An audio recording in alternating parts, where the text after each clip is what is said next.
आपका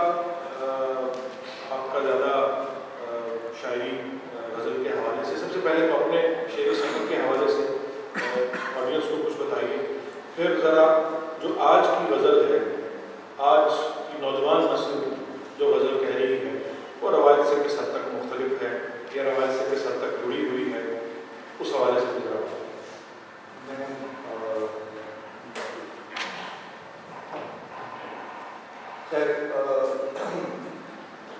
शेर कहने के बारे में या जो भी ये मामला है इसके बारे में मैं तो इसलिए कह सकता हूँ कि शेर कहना मेरे लिए बिल्कुल वैसे ही है जैसे किसी के लिए सांस लेना है, जैसे किसी के लिए पानी पीना है। तो ताबिर साहब का ही जिसमें अगर मैं शेर में कहता तो मर गया होता। खैर, और हमारी नस्ल अभी ताबिर साहब जब गुफ्तगू कर रहे थे तो 80 की दहाई और इंसान तश्कीलात और इस तरह के हवाले आ रहे थे। अभी जिस अहद में या जब हमने शेर कहना शुरू किए या जिन लोगों के साथ हम शेर कहते जा रहे हैं उन्होंने एक दो चीज़ें तय कर रखी हैं। मुझे तो पहले ज़रा थोड़ा सा अपने शेरी हवाले से, अपने तारुफ के हवाले से कि कैसे आप कहाँ से बिलोंग करते हैं, सफ़र कैसे, अपना तारुफ थोड़ा सा। मैं एक कस्बा है पंजाब और उसके बारे में मौलाना ज़फ़र अली खान का एक मिसरा है, यहाँ का ये हुस्न इश्क की बस्ती इसे कुंजाब कहते हैं, ये हुस्न इश्क की बस्ती इसे कुंजाब कहते हैं, यहाँ का बच्चा बच्चा गोया आतिश पारा होता है। तो उस कुंजाब से हूँ मैं। बचपन में इकबाल के शेर तैतुल्लाह पढ़ने का शौक़ था, तो बस वो मुकाबले हुआ करते इसी तरह शेर कहने का भी मसला लगा। यहाँ तक कि मैं साइंस का स्टूडेंट था और साइंस छोड़ी मैंने घर वालों को बताया कि मैं BA करूँगा और उर्दू लैंग्वेज पढ़ूँगा। और क्यों पढ़ोगे? मुझे ओरिएंटल कॉलेज जाके पढ़ना है क्योंकि वहाँ पे बहुत बड़े लोग पढ़ते रहे, तो मैं वहाँ जाके। और खैर वहाँ आते हुए भी मुझे जो वालदा से मैं एक गुजारिश करके आया एक दुआ के लिए, वो यही थी कि दुआ कीजिएगा कि मुझे तीसरा सीधा करना है। वो MA उर्दू तो कहीं भी किया जा सकता है, कोई भी कर सकता है, हज़ारों लोग, लेकिन एक यही ख्वाहिश जो मुझे यहाँ तक लेके आई। और यहाँ फिर महबूब हुसैन ताहिर, ज़ियाउल हसन ऐसे असातिज़ा मिले, फिर ताबिर साहब मिल गए। हाँ, तो खैर इसी तरह सिलसिला चलता रहा और जैसे तैसे शेर कहता रहा और कहने की कोशिश असल में कर रहा हूँ, कभी कहूँगा शेर, वो मुझे मालूम नहीं है कब कहूँगा। तो मैं बात कर रहा था अभी हमारे इस अहद की जिसमें हम लोग गज़ल, एक तो बात ये है कि मेरे ख्याल में ये जो नाज शेख साहब ने अभी बात की, शायरी किसी काम की मोहताज नहीं है। अभी मैं आपकी बातों को समझा हुआ बना हुआ देखता हूँ तो मुझे लगता है ये भी शायरी नहीं कि इतने आला तकी की गई और फिर वो लोग, लेकिन मैं आपके बालों को देख के जैसे, लेकिन नहीं, आप अभी जब नस्ली नस्ल पे को गुस्सा निकालना चाहेंगे फिर मेरे बात में तो वो नस्ली नस्ल हो या नस्ल आज़ाद नस्ल, जो कोई फॉर्म हो, फॉर्म की मोहताज नहीं होना चाहिए। और नस्ली नस्ल हमारे यहाँ पे ये लोग समझ के शुरू कर देते हैं कि वो बस बड़ी मुश्किल चीज़ है, इसकी समझ नहीं आएगी तो ये लिखना। लेकिन जहाँ पे नस्ली नस्ल बहुत आज़ाद है वहीं पे सबसे मुश्किल से मुझे लगता है कि नस्ली नस्ल और नज़्म भी उसी तरह उतनी मुश्किल है। और गज़ल में हमने अब बहुत फार्मूले बन गए हैं कि आप जो है वो कैमरे का लफ्ज़ ले आए, आप जूम करने का लफ्ज़ ले आए, आप फलां लफ्ज़ ले आए। पहले तरकीब साजी का था एक लोगों को खुमार, और अब ये है कि कोई भी ऐसा, या फिर वो जो है हमारी हिंदी फिल्मों के वर्ड में तूतकार कर रहे हैं और जो है ना तुफ वगैरह डाल रहे हैं, तो वो गज़ल का शेर बन जाएगा क्योंकि दाद मिल जाएगी। तो वो बहुत से लोग तो सिर्फ दाद को इस कटर बना के शेर कहना शुरू करते हैं। और वो जो एक रियाजत या एक मुशक्कत गज़ल या शायरी मांगती है या कोई भी फन मांगता है, वो हमने नहीं किया।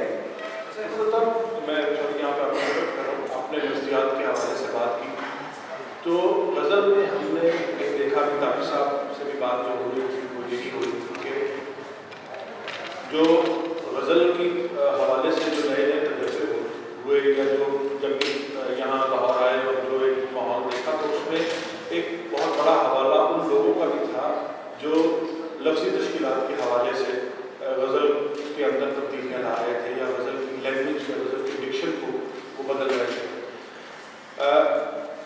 उर्दू की जब हम बात करते हैं तो उर्दू, मैंने स्टार्ट में शुरू में ये कहा कि उर्दू का इतना वसी दामन है कि हर ज़बान के अल्फाज उर्दू में सुन हो जाते हैं। अगर मिसरा या शेर अपना मफ़हूम बयान कर रहा है और उसके अंदर वो जो एक कैफियत है वो मौजूद है, तो इससे क्या फ़र्क पड़ता है कि जूम का लफ्ज़ अगर मिसरे में आ जाए या कैमरे का लफ्ज़ मिसरे में आ जाए, इस पर कोई पाबंदी तो नहीं है। नहीं, मैं यही बात मैंने कहा कि फार्मूले बना दिए हैं। एक तजुर्बा अगर सिर्फ तजुर्बा करने के लिए है तो वो जो लिसानी तश्कीलात और इस तरह के तजुर्बात हुए हैं, आप वो मुझे बताएं कि आपको कितने अशार हैं।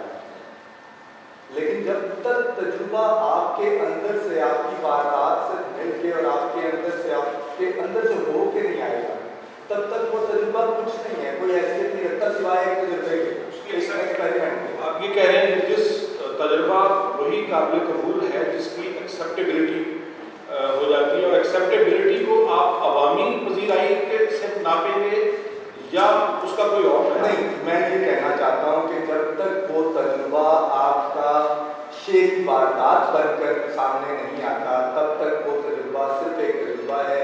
और ऐसे तजुर्बात कोई भी शख्स गिन ले कि ये 10 लाइनें मुझे लिखनी है और या ये 12 लाइनें लिखनी है या 14 लाइनें लिखनी है, तो वो कोई भी कर सकता है। कलाम मौजून में और शायरी में फर्क रहना चाहिए ना। सही। ये तो अहमद अल्लाह, हम ये भी चाहेंगे कि आप से जो शायरी का एक जो जदीद लहजा है, जो एक जदीद उफ़क़ है जिसकी आप रिप्रेजेंटेशन कर रहे हैं, तो हाज़रीन को और हमें उसके जायके से भी रुशनास करवाइए। आप हमें अपना कुछ कलाम भी अता करें।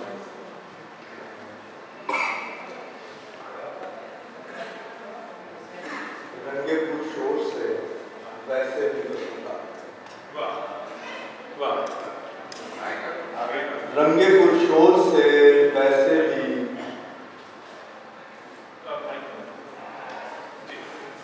रंगे पुरशोर से वैसे भी बसूं ताती है, यानी तातील है और सैर चमन जारी है। यानी तातील है और सैर चमन जारी है।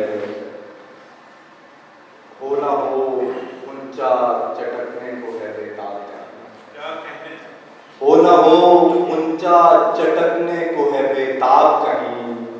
हर तरफ एक अजब कैफ है सरशारी, हर तरफ एक अजब कैफ है सरशारी है। हर तरफ एक अजब कैफ है सरशारी है। और किसी तितली ने किया बाग मेरे सीने को, किसी तितली ने किया बाग मेरे सीने को। जिस तरफ देखिए फूलों की अमलदारी, जिस तरफ देखिए किसी तितली ने किया बाग मेरे सीने को। जिस तरफ देखिए फूलों की अमलदारी है। और जमजमा संज बहुत होने लगी बागे तलब, जमजमा संज बहुत होने लगी बागे तलब। ऐसा लगता है उस आहट की सदाकारी है। जमजमा संज बहुत होने लगी बागे तलब। ऐसा लगता है उस आहट की सदाकारी है। और मिलके यूं बैठ गए मुझ में अता हिज्र विसाल, मिलके यूं बैठ गए मुझ में अता हिज्र विसाल। कहते फूटते हैं और आज़ादी